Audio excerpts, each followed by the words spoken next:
rock solid families is without a doubt your most successful thing. But I will say that it's not fair to say it's yours. It's No, yours and it's Mom's. only successful because of Mom. Yeah. And but the cool thing, the story coming all full circle, is that it's the thing that you both created together, and both of your stop it, Waterworks. Both of your professional and personal journeys separate were perfectly prepared to come together and fuse and make this. So walk me through it. I mean, how did it even start as a conversation that the two of you had? So, not to take anything away from Mom with this, I was always the counselor. I got my license first. I always knew I wanted to go into that. Mom was the teacher. Right. We got to a point where I was 1 year away from retirement from the schools, and I honestly I was ready for a break from that line of work. And Tony Schroeder saw me at a wedding. It was like in August, and he said, "Hey, I hear you're going to retire. What are you going to do?" And I'm like, I'm going to go work at Home Depot. Yeah. Like, I don't know. I don't have anything lined up. Right. And I really don't know that I care. I got to make, because we still had all the kids at home and everything. But I'm ready for a break. And Tony just squared up with me and was like, what if you could do anything in ministry? Wow. In ministry, what would you do? And because of all my years, I just said, well, we'd be working with families. I mean, that's where the great fall is. Yeah. Family. It's not politics. It's not economy stuff. It's families, and our families are falling apart. So I knew that it was a parent thing, a family thing. And so that's where, again, like I had no time to rehearse my response to Tony. And so he said, oh, that's interesting. So what would it take to get you started? So right there, we're in this outside wedding out in the middle of the country. And I'm like, Tony, like, I have no clue. I am not even thinking that way. And he's like, well, I'd like you to think about it. And I'd like to do something with you on it. I went home to Mom and I said, because I'd already been brainstorming, like, well, what would it look like? And I just told Mom, I told her the idea that, that Tony had presented. And I said, what if we did it together? You and I did it together. And so I the conversation was kind of back and forth a little bit. It was pretty light. And I went to bed. Slept like a baby. And the next morning, she was up already. And I walked out and good morning or whatever. And she said, I'm so mad at you. Oh, jeez. And I'm like, why? What'd I do? And she's like, I didn't sleep at all last night. And so the next morning, she's like, I want to do this. Wow. And I'm like, really? Okay. So we met with Tony and said, Tony, we have a proposal for you. Rather than you just supplementing and helping me get this going, what about us? And Tony didn't flinch. Wow. He didn't flinch. He's like, what's it going to take?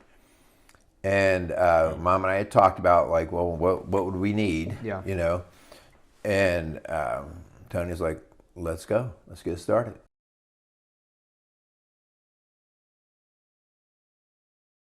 It's an interesting little dynamic of nonprofit, how you're going to make money, that kind of thing.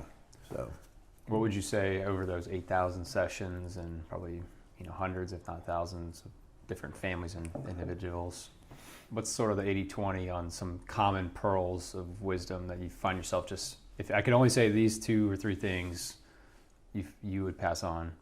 Well, I started with almost every session. Are you coachable? Most of us are not coachable. Right. We come in with all these problems and we wonder why the world's falling apart around us.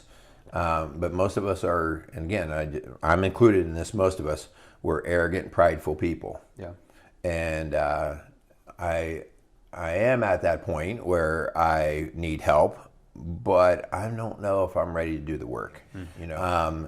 Versus counseling, because counseling's weird, right? Like you're weak or you're gonna stigmatized. Yeah. So with men, it is coaching. I think one of the things that I've learned is you have to be straight up with men. Like just because of who I am and my upbringing and that kind of things. Once I'm in a session, I try not to candy coat around things. And what you find is men will ultimately say, thank you for that. I needed to hear it like that. Right. If you had to see a singular purpose or reason that you feel like you fit into this puzzle of life. Yeah. And so I think, I don't know, a singular reason would be to be a teacher, to be a coach. Those are the things that just, it's important to me for people to live a good life, and so I think that's kind of where I've always tried to put myself. As much as I've enjoyed like building things and that kind of stuff, I'm not great at that. But being able to connect with other people, and especially men, and not necessarily just as in a friend way, not hanging out and drinking some beers. I mean, that's fine, but to be a little bit of a mentor or whatever, I mean, I think that's been an important part for me. And the number of men who aren't your biological sons that look up to you is a testament to that. Yeah. Thank you.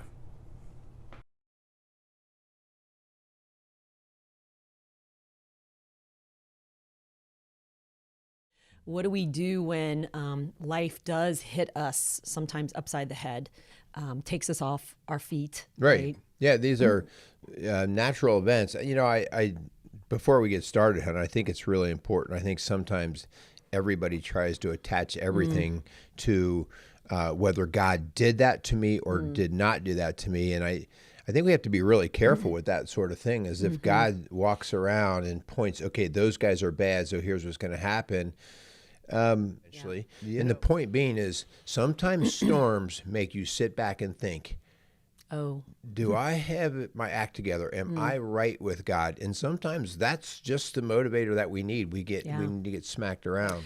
Here's the deal: storms can refine us. It's almost like a testing ground. Like, what are we going to do with this? Are we going to be faithful and are we going to trust God in it? Or are we going to get bitter and blame God for it? Absolutely. And so the storms, therefore, are meant not to break us, but to build us up in the faith, to help us deepen our faith and on our trust in God and our perseverance. And so storms can be a testimony to God's power. Hun, I tell couples, mostly couples, but families as well, all the time, God wants to be a hero of your story. He wants to get the glory. He wants eyes to be pointed to him. He wants you to share how the only way you got through this season of difficulty and storm has been the Lord. And if you do this only when the storms hit, you will not be familiar with this tool. So if I were a carpenter and I only pulled my hammer out once every 5 years, I would be having a hard time calling myself a very proficient carpenter.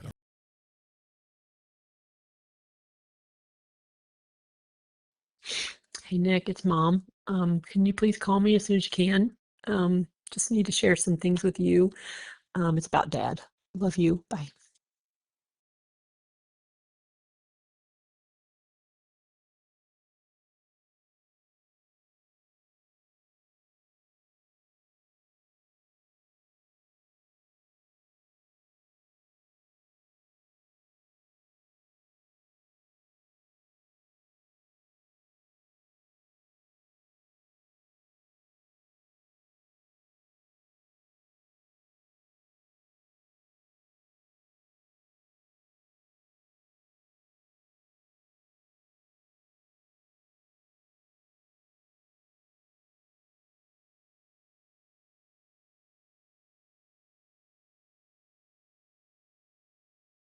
anyway, why my thoughts are still clear, I want to use them. I want, if I can help somebody, if I can encourage someone, it's kind of, I've been a teacher and a coach all my life, a counselor. So I don't know, God's laid it on my heart. And if it is of value to anyone, great. If not, turn the channel. So really, John 14:6 was the thing that kind of just slammed the door on me.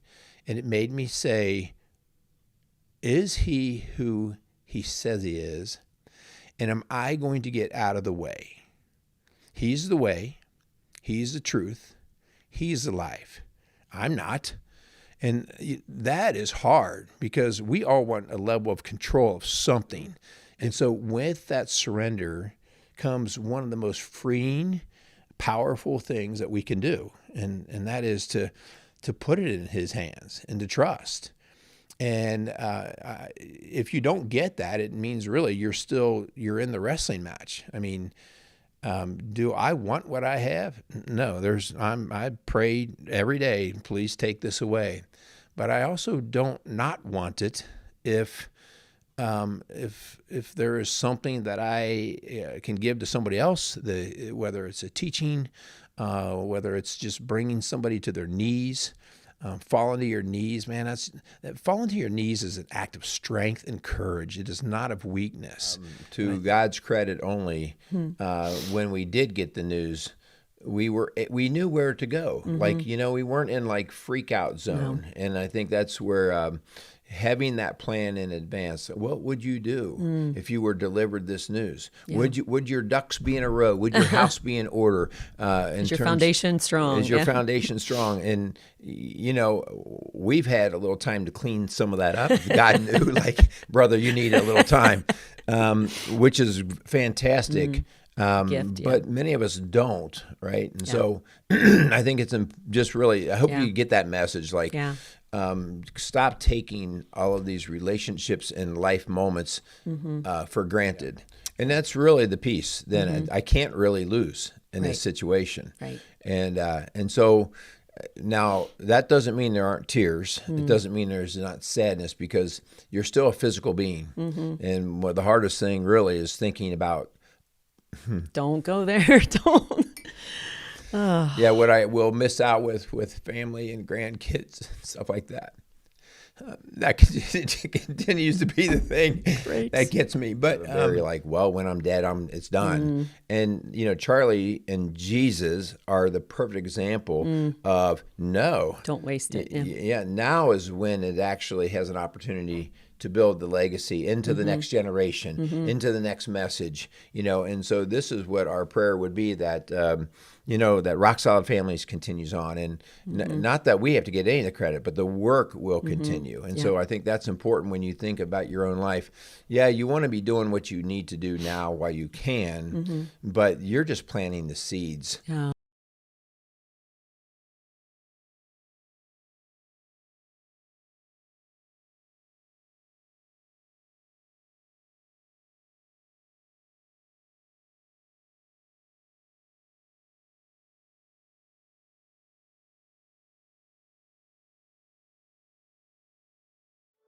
Family and friends, we gather here today to celebrate the loving union of Caden Wheat and Mackenzie Hutchinson.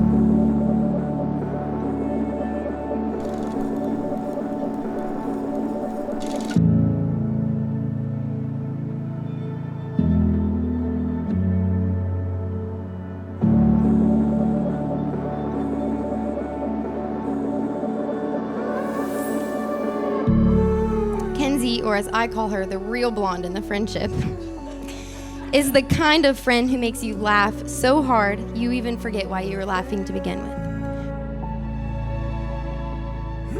She's hilarious. But anyone who really knows Mackenzie knows she's incredibly kind, fiercely loyal, and deeply loving. Oh, wow. You look beautiful. Hey. Yeah. Oh, I love you.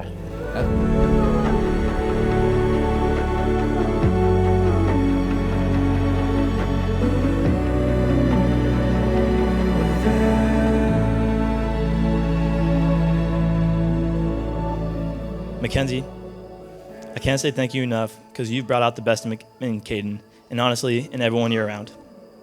You're kind, grounded, and you loved him in a way that makes him stronger and more himself.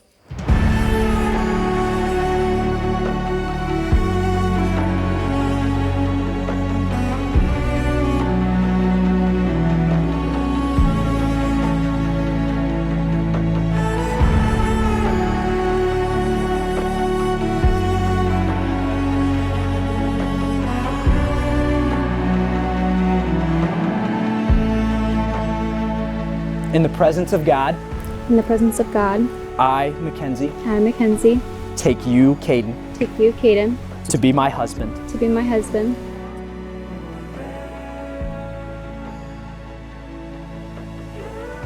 In the presence of God, In the presence of God, I, Caden, I, Caden, take you, Mackenzie, take you, Mackenzie, to be my wife. to be my wife. Well, guys, first off, we just really want to thank all of you. Thanks for coming out and celebrating. We are super excited for just this evening and everything that's gone on. But there's got to be some words of wisdom and advice, you know? And we'll try to keep it lighthearted, but hey, hopefully helpful. And so whenever times are tough and the heat is on and you're mad at each other, upset with each other, hurt, back away, give yourself some time. And Mom and I teach all the time, how can we win? And when you start to say, how can we win, you surrender. Because it's not about you, it's about him.